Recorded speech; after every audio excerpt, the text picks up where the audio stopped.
Saludos fraternos desde su canal cristiano La Palabra.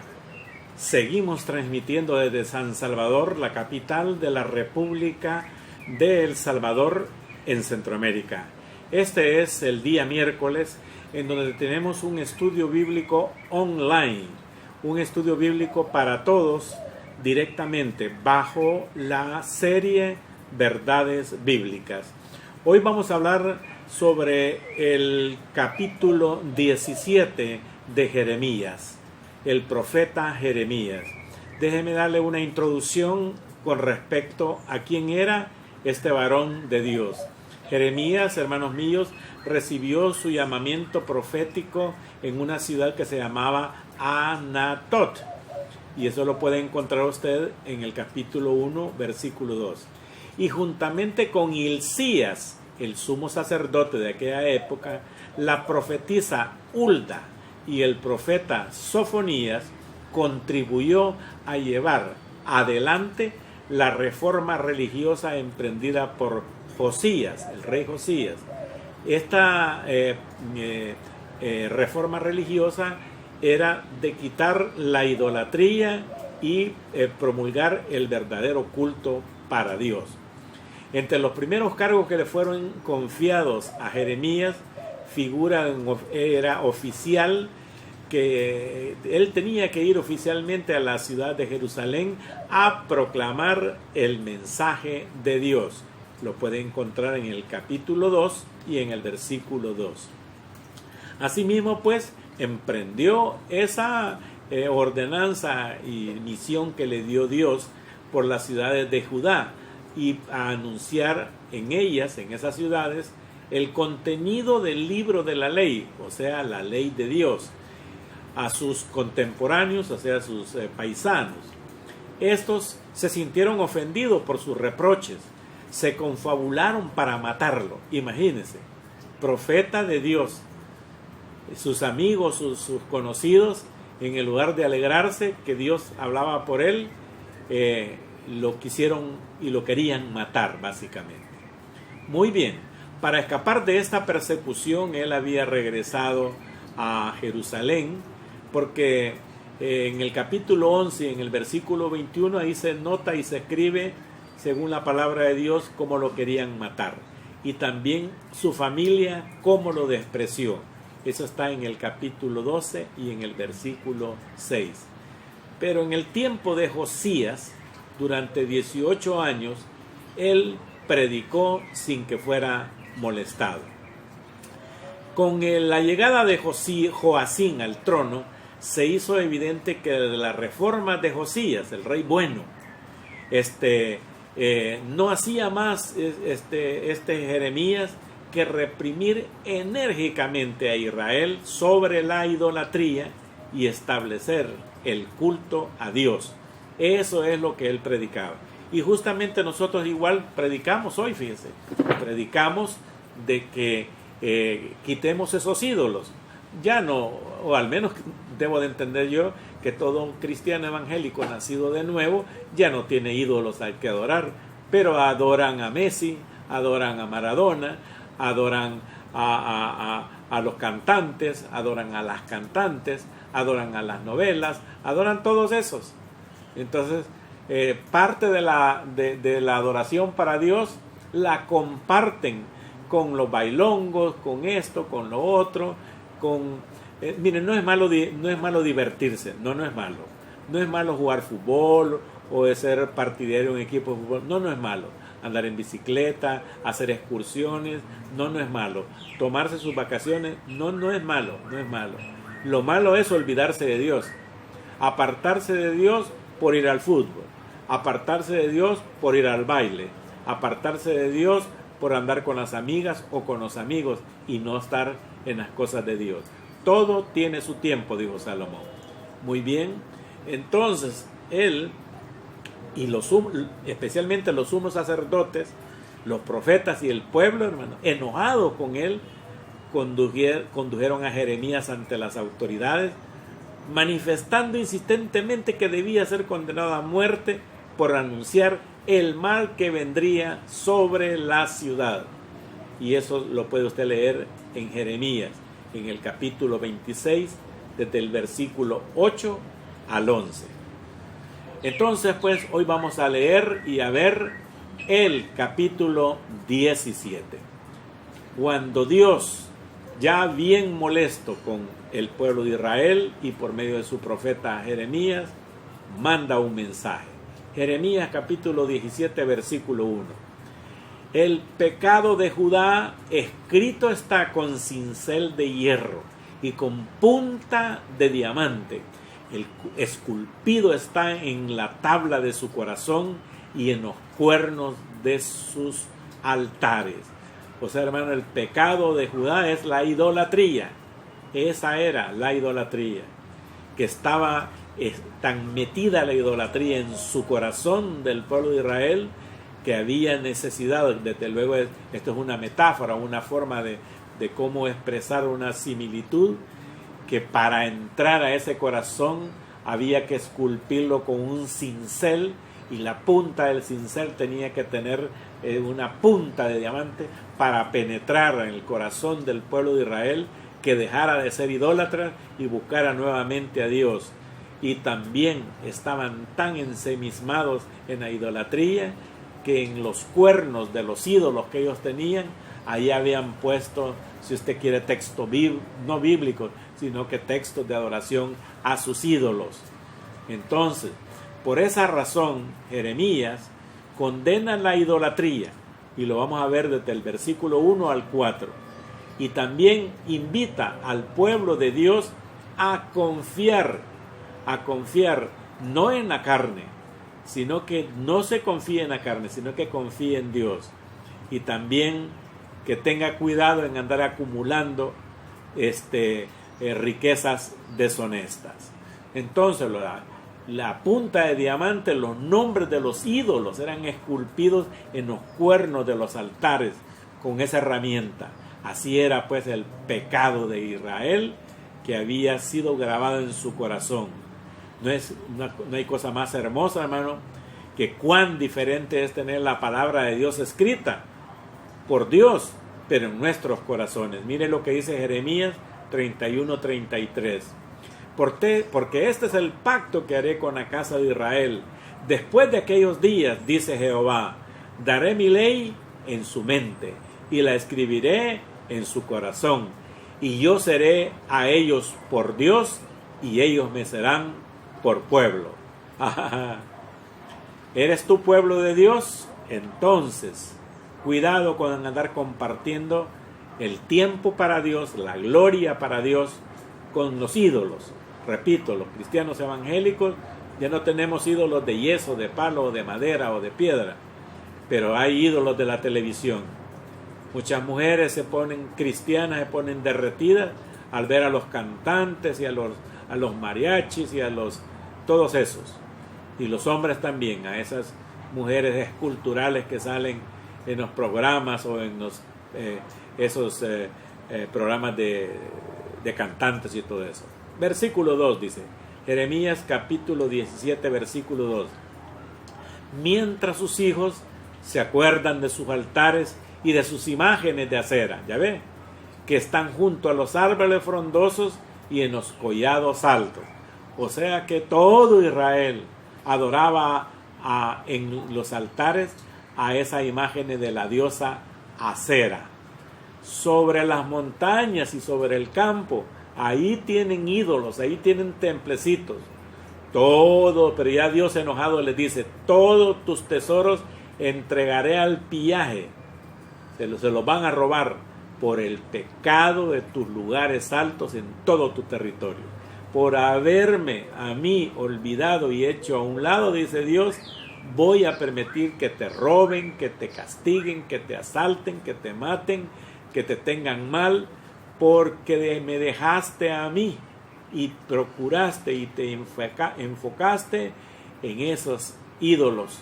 Y repito, hoy modernamente serían los ídolos que los hombres hacen, no de piedra ni de madera, pero están tan ensimismados, tan alocados, están hasta alocados por los políticos y por las políticas y por los gobiernos y todo, y a Dios lo están dejando a un lado. Oiga lo que dice Dios al pueblo de Israel, versículo 4: y perderás la heredad que yo te di, y te haré servir a tus enemigos en tierra que no conociste. Porque fuego habéis encendido en mi furor, dice Dios, que para siempre arderá. Todo lo bueno que te había dado, que es la heredad que yo te di, Judá o Israel la perderá, la tierra que Dios le había dado. Todas las cosas buenas, Dios va a permitir que se le pierdan, que se las roben, que se las quiten. Ahí vas a ver. Versículo 5.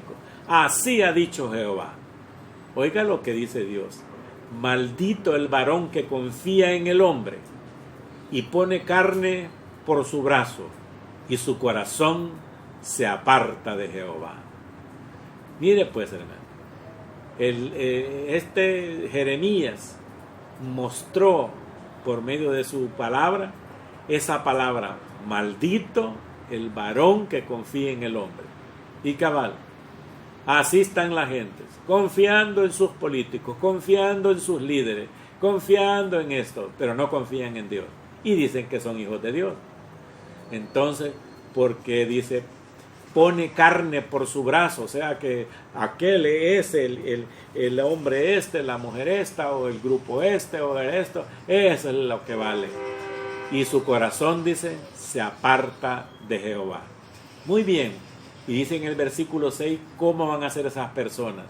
Será como la retama en el desierto, y no verá cuando viene el bien, sino que morará en los sequedales en el desierto, en tierra despoblada y deshabitada.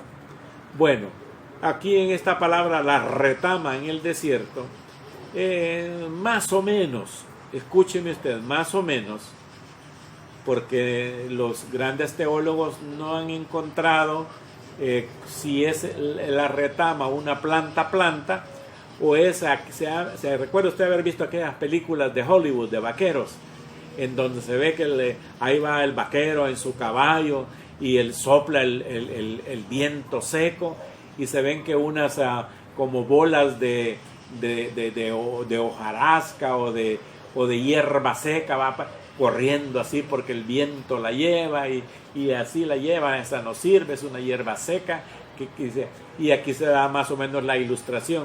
Será como la retama en el desierto, recuerda eso, que va caminando así, que el viento seco lo lleva, y no verá cuando viene el bien, o sea, hermano, que le va a venir por todos lados, sino que morará en los sequedales en el desierto.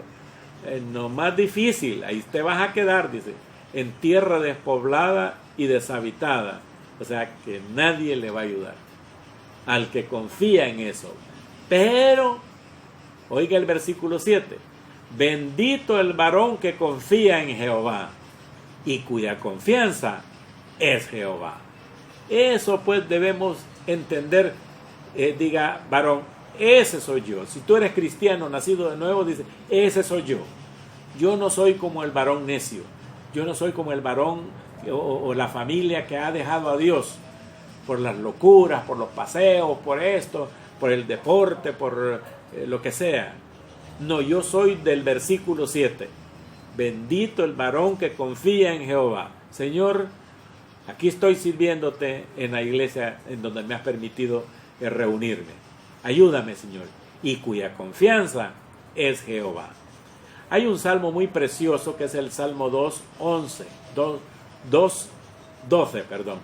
Honrad al Hijo, dice Dios, para que no se enoje y perezcáis en el camino, pues se inflama de pronto su ira. Bienaventurados todos los que en Él confían, en Dios. Pero dice, honra al Hijo. Voy a leer el Salmo 34:8 y dice, gustad y ved que es bueno Jehová, dichoso el hombre que confía en Él. Mire lo que dice el Proverbio 16:20. El entendido en la palabra hallará el bien, y el que confía en Jehová es bienaventurado, doblemente bendecido. Oigamos lo que nos dice Isaías en el capítulo 30 y en el versículo 18. Oigan, por tanto, Jehová esperará para tener piedad de vosotros, y por tanto será exaltado teniendo de vosotros misericordia, porque Jehová es Dios justo, bienaventurado todos los que confían en Él. Muy bien, entonces, los que son benditos de Jehová, los que tienen confianza en Jehová, dice en el versículo 8, porque será como el árbol plantado junto a las aguas, que junto a la corriente echará sus raíces, y no verá cuando viene el calor, sino que su hoja estará verde, y en el año de sequía no se fatigará ni dejará de dar fruto. ¿Se entiende, hermano? O sea que Dios compara al varón que confía en Jehová como un árbol que está plantado junto a un río. ¿Verdad? El que está plantado junto a un río está agarrando agua, está todo el tiempo verde. Sus raíces están fuertes. Y no verá cuando venga el calor de la sequía. Y sus hojas no se caerán, siempre estarán verdes. Y cuando venga la sequía, o sea, las aflicciones y todo eso, no se fatigará, dice, ni dejará de dar fruto. El Salmo 1:3 dice este mensaje: será como árbol plantado junto a corrientes de agua, que da su fruto en su tiempo, y su hoja no cae, y todo lo que hace prosperará. Entonces viene un texto que es tremendo. De todo lo bueno que da Dios, les está diciendo a los buenos y a los malos. Versículo 9. Engañoso es el corazón más que todas las cosas, y perverso. ¿Quién lo conocerá? Oiga cómo dice Dios de nuestro corazón, que es engañoso, más que todas las cosas, y perverso, es malo. Y Dios mismo se pregunta, ¿quién lo conocerá? El corazón humano, más que todo la mente, pues, está muy enfermo y está en una continua rebelión contra Dios. Pero esos no son los que confían en Jehová, esos son los malos. Y la pregunta es, ¿quién es el que conoce los corazones buenos y desde luego los malos? Y dice en el versículo 10, yo Jehová, que escudriño la mente, que pruebo el corazón para dar a cada uno según su camino, según el fruto de sus obras. Estas palabras, hermano, denotan la fuerza motivadora de la personalidad humana, incluso sus facultades mentales, emocionales. Y Dios tiene la capacidad de penetrar a estas facultades y juzgar a la persona por su corazón, porque Dios escudriña la mente, porque Dios prueba el corazón. ¿Pero para qué? Al malo, para dar a cada uno, y al bueno también, según su camino, según el fruto de sus obras. Al que camina bien, buen lugar y buen fruto. El que camina mal, mal lugar, malos frutos. Pues Dios es el juez final del pecado del hombre, la sequedad del hombre y la bendición del hombre está en el capítulo 6 y en el versículo 7. Perdón, en el versículo 6 y en el versículo 7. Y quien ejecuta el juicio para las obras de cada uno es Dios. Oigamos que nos dice primero de Samuel capítulo 2 versículo 3. No multipliquéis palabras de grandeza y altanería, cesen las palabras arrogantes de vuestra boca, porque el Dios de todo saber es Jehová, y a él toca el pesar las acciones o juzgar las acciones de cada uno. Hermano, hermana, amigo, aquí tienes tú una cosa en que meditar. Iglesia, aquí tienes mucho que meditar. Hoy estuvo en sintonía con el canal cristiano La Palabra,